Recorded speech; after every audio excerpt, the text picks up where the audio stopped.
जय श्री माता जी। श्री माता जी के श्री चरणों पर नतमस्तक होकर प्रणाम करेंगे और बंधन लेंगे।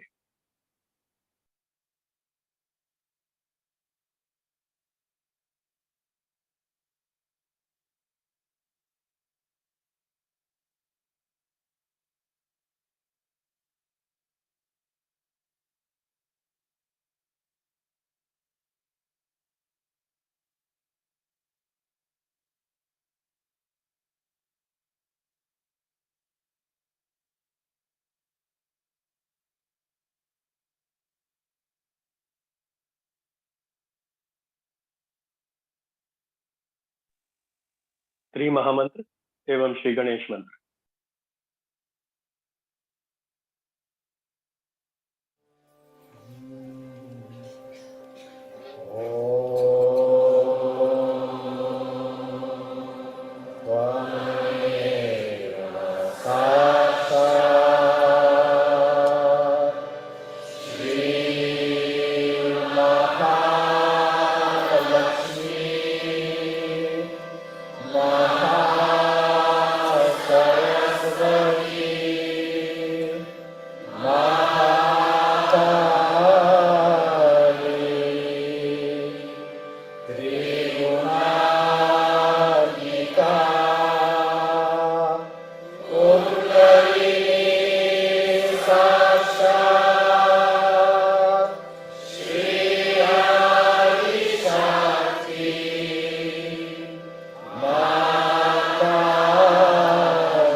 अब हम संतुलन करेंगे। बायां हाथ श्री माता जी की ओर, दाहिना हाथ धरती मां पर। श्री माता जी से प्रार्थना करेंगे, श्री माता जी कृपा करके हमारे कीड़ा नाड़ी में जो भी बाधाएं, जो भी अशुद्ध इच्छाएं हैं, उन्हें कृपा करके आप धरती तत्व में खींच लीजिए।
दाहिना हाथ श्री माता जी की ओर, बाएं हाथ आकाश की ओर। श्री माता जी से प्रार्थना करेंगे, श्री माता जी, हमारे पिंगला नाड़ी में जो भी बाधाएं हैं, अनुचित विचार है, उन्हें आप आकाश तत्व में खींच लीजिए।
दोनों हाथ श्री माता जी की ओर, चित्त को सहस्त्रार पर ले जाएंगे, पूर्ण हृदय से प्रार्थना करेंगे, श्री माता जी, कृपा करके हमें निर्विचार स्थिति प्रदान करें।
अब हम श्री माता जी की अमृतवाणी सुनेंगे, उसके पश्चात उस समय ध्यान में रहेंगे।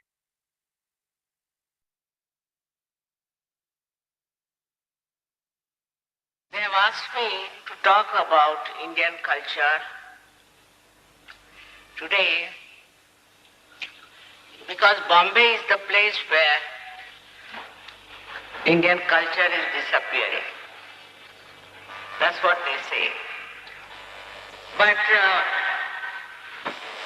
I don't think so. Because the roots are so deep that we cannot give up that culture so fast. Now, as it is, for the people who are coming from other countries, they have to realize that this country had no religion as such, because there was not one book. They didn't follow one person. They didn't have any organization as such, as we have for other religions. We never had a hierarchy, priesthood, all that appointed. It was all done very spontaneously. The whole thing worked out very spontaneously. But behind all that was, as I told you before, the attitude of Indians, or our style, was not to challenge or to question what these great saints have done, because we accepted their status as saints, as higher personalities in awareness. In ascent, they were higher than us. So we didn't want to challenge them. And whatever they said, we accepted. As a result, that became sort of, you can call it a way of conduct or way of life. But as religion, we had nothing except that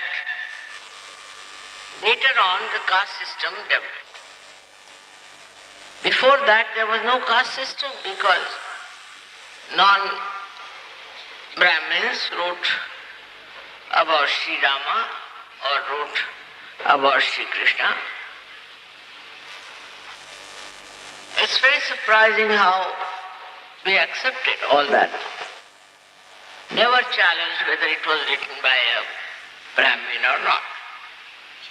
Brahmin was that who knew about Brahma principle, the principle of all-pervading divine love. Everybody was not a Brahmin.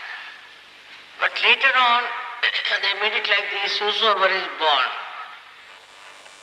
in a Brahmin family was a Brahmin. Whosoever was born in another caste belonged to that.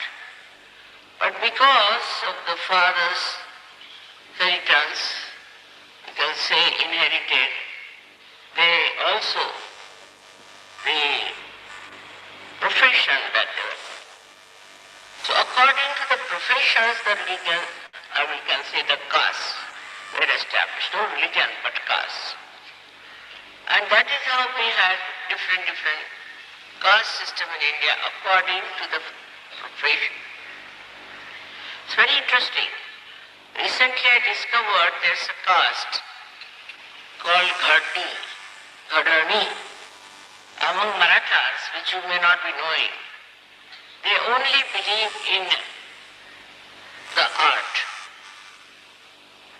They do music, or they have paintings, they make statues, they make temples. That's a caste, that's a profession. And they marry among themselves because it's easier to marry in the same profession and to have the same ideas and styles about life and the profession especially. Now later on, apart from being a profession, it started becoming a very consolidated nonsense. And then they used, I think it's the British who used it very much to separate us from one to another. Now the scheduled caste and all that was not also like a rigid thing. We have got saints like Chokamena and all that, who were also greatly respected and regarded. Also Eknath, Namdev, they all tried to be one with all the castes, and especially the scheduled caste.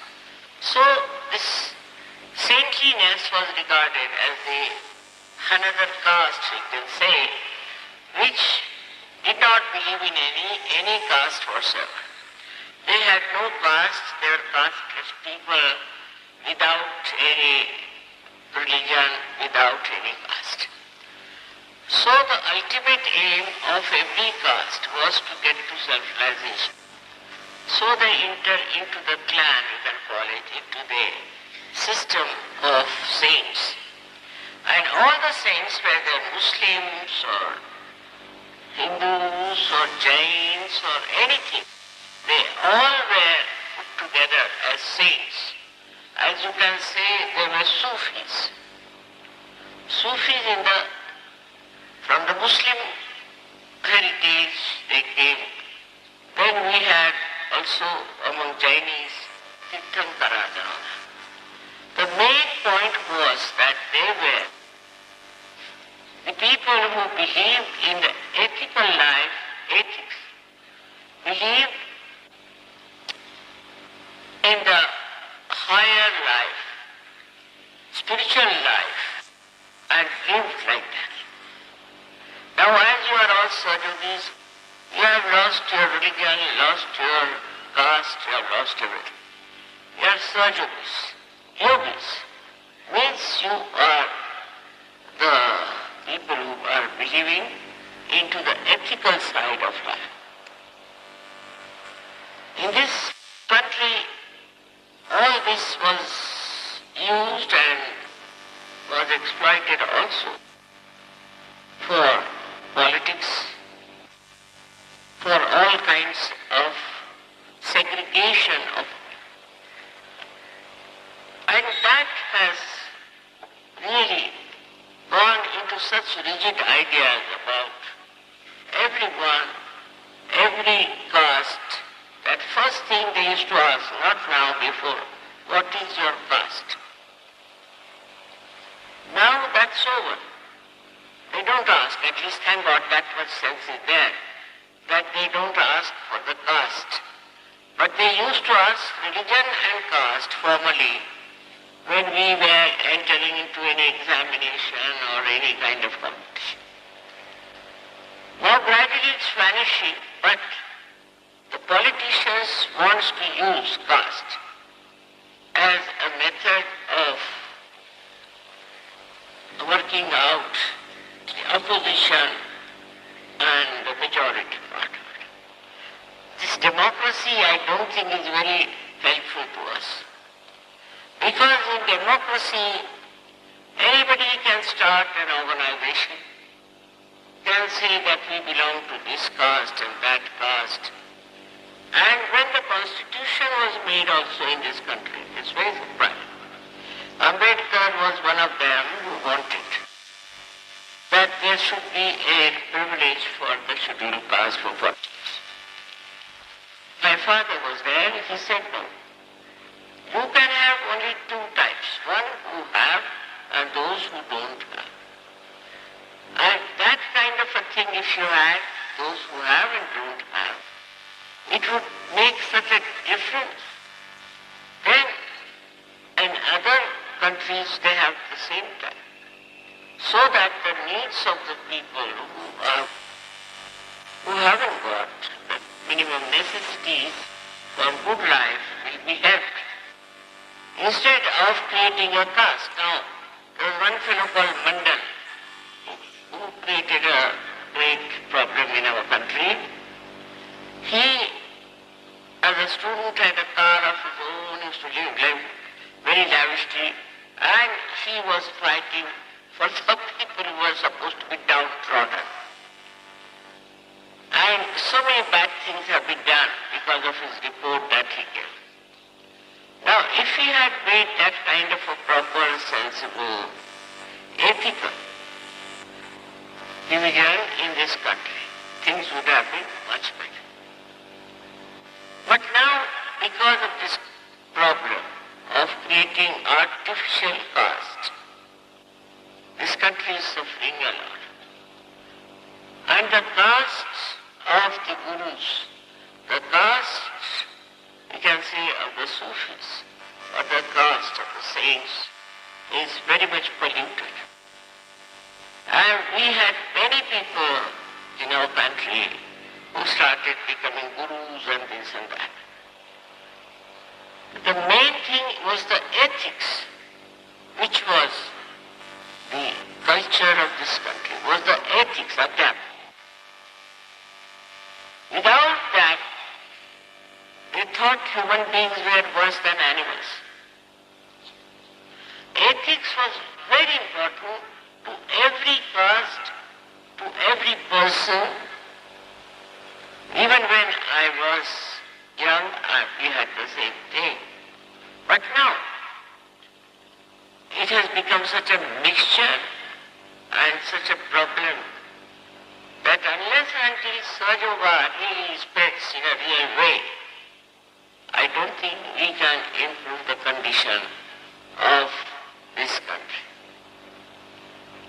Now the essence of it is that once your attention is only towards ethics and adhyatma, then you start discovering all the inner, deeper meanings of our life. You work it out in a different way. In a very different way you work it out. If it is material gain, then one can become like America. If it is some sort of a very low-level hankerings, then also you cannot be an Indian. The principles of Indian life were embedded in spirituality, in morality. An immoral person was regarded as a very low-level person. Such a person could not get married. He had no place in the society. He had no place even in the homes, their own home. That's such a restriction on people just to see that the society is kept clean. And such a person was thrown out of the society. Anybody who even drank wine or anything was regarded as a person who is not dharmic. He is adharmic. Can you believe it? Drinking was regarded as adharmic. I think very few people must have seen drunkards, only on the streets. When I went to Russia, they asked me, what do you say to cheers?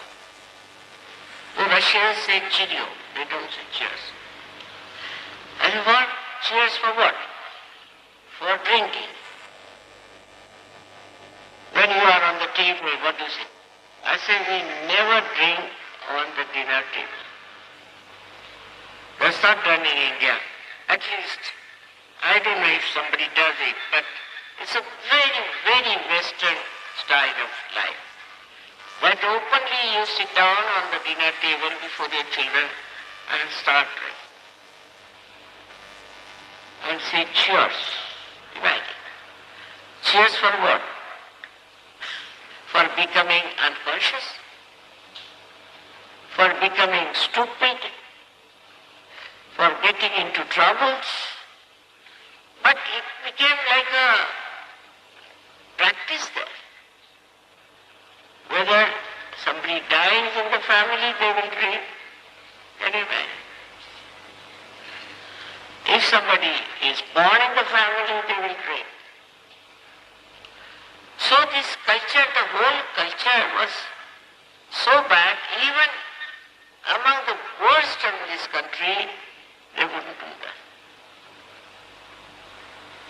Secretly some people used to drink and they would go on the street.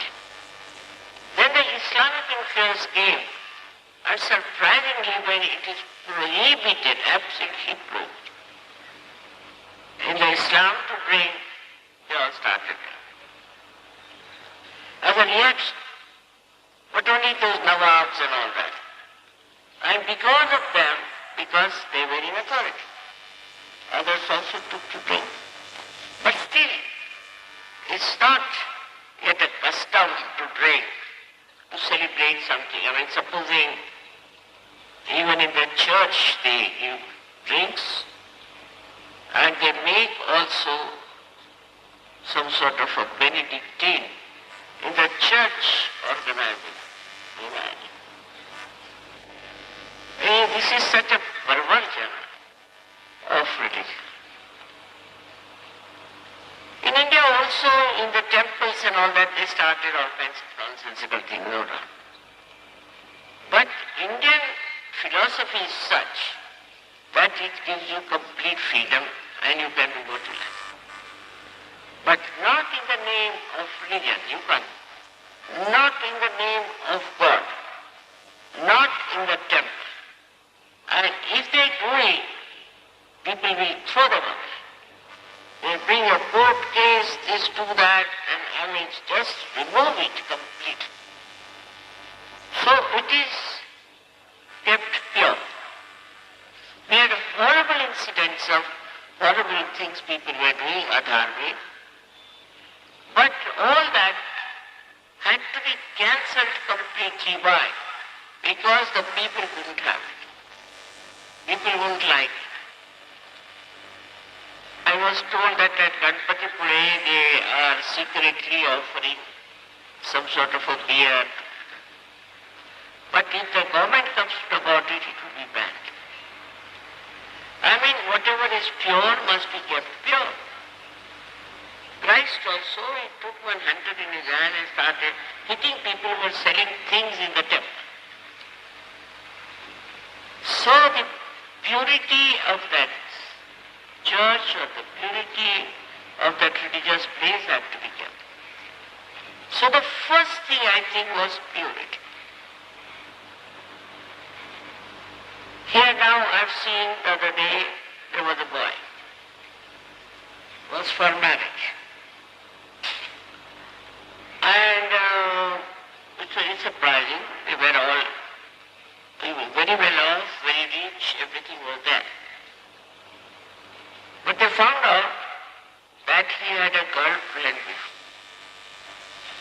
And the brother of the girlfriend tried to stop him, finished. Now for him to get married is an impossibility in this country. He might get somebody from abroad, I don't know what he'll do. But if he has a girlfriend like that, open bill, he's finished. So the restrictions came from the society which was built up on ethics. And all these ethical values are penetrating up to the lowest level, up to envy. But unfortunately, now the other cultures are coming and people think we are rather rigid, very rigid people. We should really relax a little bit and take to other people.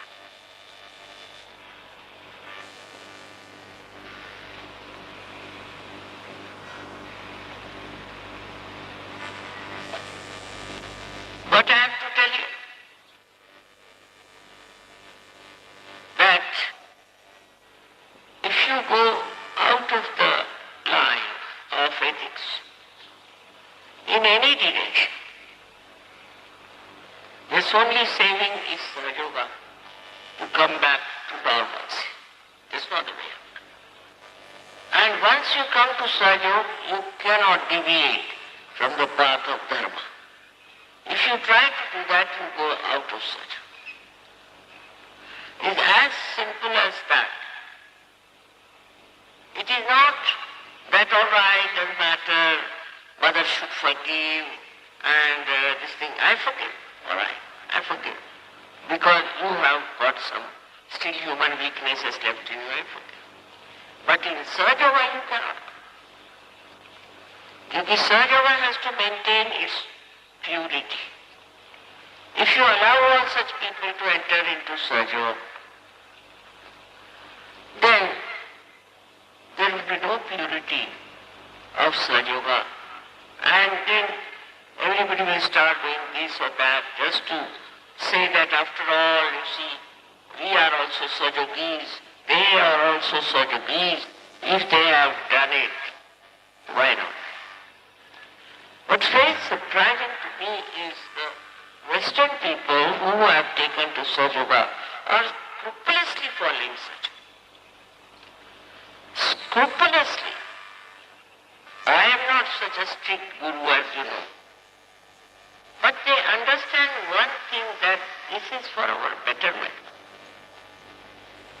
This is for our growth. This is a very, very important part of our lives, that is ethics. That has to be there. And once they understand it, I tell you, I'm surprised how these Western people who have seen their parents drinking and also other people doing all kinds of things, even their friends and all that, just give up completely. Very proud of.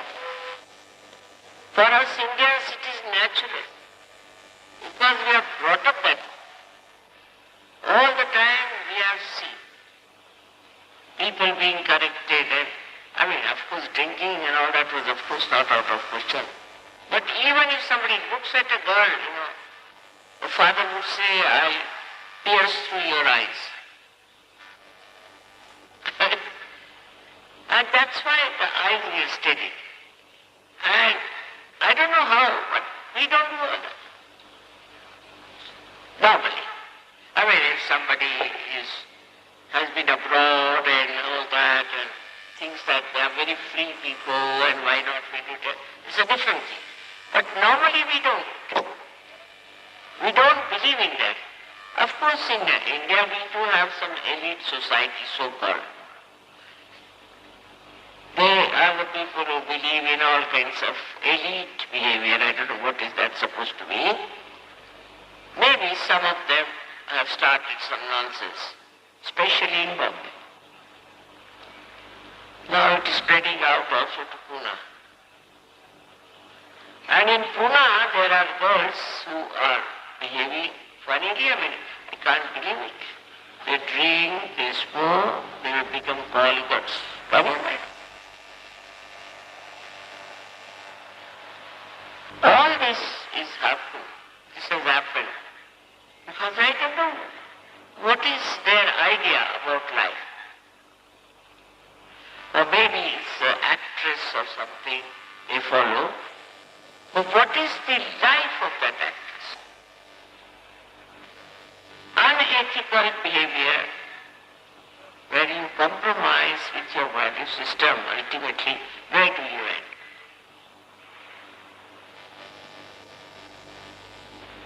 It's showing results. We have AIDS, we have so many diseases coming from this kind of irrelevant, unethical life.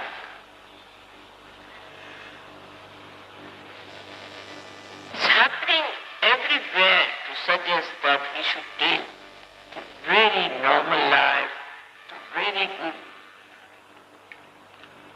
family life of obedience and understanding. But because you're very free in the West, it's difficult for you to accept. But once they come to Sahaja, I'm really surprised how they have accepted Sahaja so beautifully. They had the freedom, complete freedom to do what they like. In India we don't have such freedom for children. They can go wherever they like, they can do whatever they like. The teacher cannot correct them. Because of that freedom that they had, there's one thing that has happened. So many are lost, all right. But those who are saved are rare people. Because of that growth of freedom within them, I think they learn our Indian music in 5 months, 4 months. No Indians can do it. Because they are restricted all the time, they are controlled all the time, they are kept on the path religion. So ultimately, the freedom that some of you had and enjoyed has given you a special personality. That you pick up very difficult things without any difficulty. Now whether you should have that freedom or not is your own lookout. But too much restrictions on children, I think, is not a good thing. Now in music, I know Ravi Shankar, when he was young, his guru had broken a tanpura on his head because he put a wrong note, sir. Anyway, they used to beat them, tie them upside down, put them in the well. I mean, all kinds of things they did. And the disciples listened to all that discipline. But I think that curbed their capacity to absorb something difficult. This is one of the reasons why I see this has happened, that people have picked up this difficult music in 4 months, 3 months. It's a miracle, we think. Why not this happens with Indians? You put them to anything, they pick it up so fast. With Sahaja, born with Sahaja, those who are, should be given full freedom, I think. Such children should be given full freedom. But they'll not do anything wrong. And you will see they will pick up things very fast. Not that Westerners are more intelligent or alert, but the way they are given freedom, their growth, their personality. Sometimes they are like a vagabond, I think. Sometimes just like a tomboy. Sometimes to me they look like very vulgar. But once with that wealth of freedom they come to reality, they shine. So I would request also Indians not to suppress the children too much. We enjoy the children very much in India, no doubt. But we suppress also them very much. Why are you standing? Why don't you sit down? And children don't mind because it's accepted, this pattern is accepted in it. So too much restriction on children also curbs their personality. This is what I've discovered. But the Western people go through such hell, first of all. Develop such problems to begin with. And ultimately what happens is this. But they can be discarded as bad, bad, bad. But if they come as good, they are marvelous. All the freedom they have enjoyed before is showing results. Otherwise, how can this miracle happen to Western people? There's no justification. Now the problem is to give freedom or not.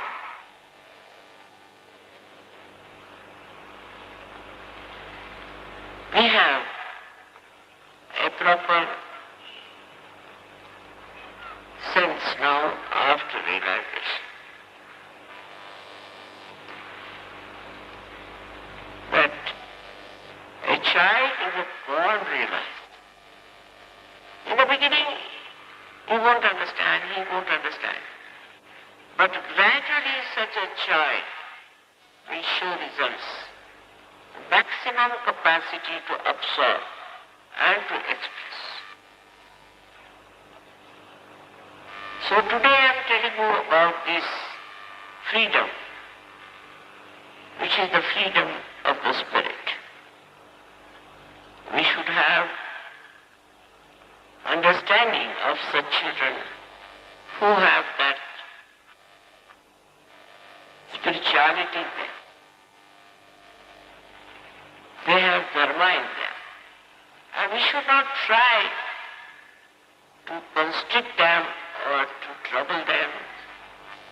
Let them do what they like. They'll never do anything wrong because they're born realized. So I'm talking about the future Indians. Some of them I've seen, 8-year-old children, 6-year-old children. They are geniuses, I tell you. They sing as if we feel that these old musicians are reborn or what. Very surprised how they show their talent. There was a program I saw on the television of children below 8 years. And a 3-year-old girl singing just like Hirabai Godogeta.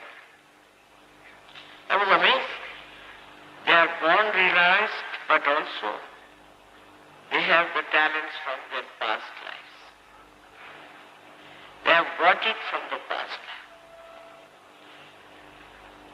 So we should not try to control and check our children too much. That's a part of our Sahaja culture. It doesn't fit into Indian culture, I must say, but it should fit into Sahaja culture. To understand the value of our children who are realized. I enjoy their company. They speak so sweetly of all the things of all the person, and they describe about everyone so sweet. You just allow them the freedom to talk, and they'll tell you all kinds of things. Now for I've praised you a lot, I think, the outsiders, we can call them not Indians, non-Indians. And it is a fact. The way they have taken to Sahaja is remarkable. But the way they are taking to this Indian music and to Indian art, I can't believe it, can't understand. So, you have freedom. But now use this freedom for expression of whatever you have achieved inside. Because you are already grown up with your freedom, and if you do not utilize that personality full of freedom in expressing Sahaja in your own languages, you won't help your people. You have to help them, because your percentage is very low, your quality is high. But in your own country, your percentage is low. So you have to go all out to get them into Sahaja and to let them know what they can achieve and what they are. You are duty bound, I think.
Shri Mata ji, thank you for your love and blessing.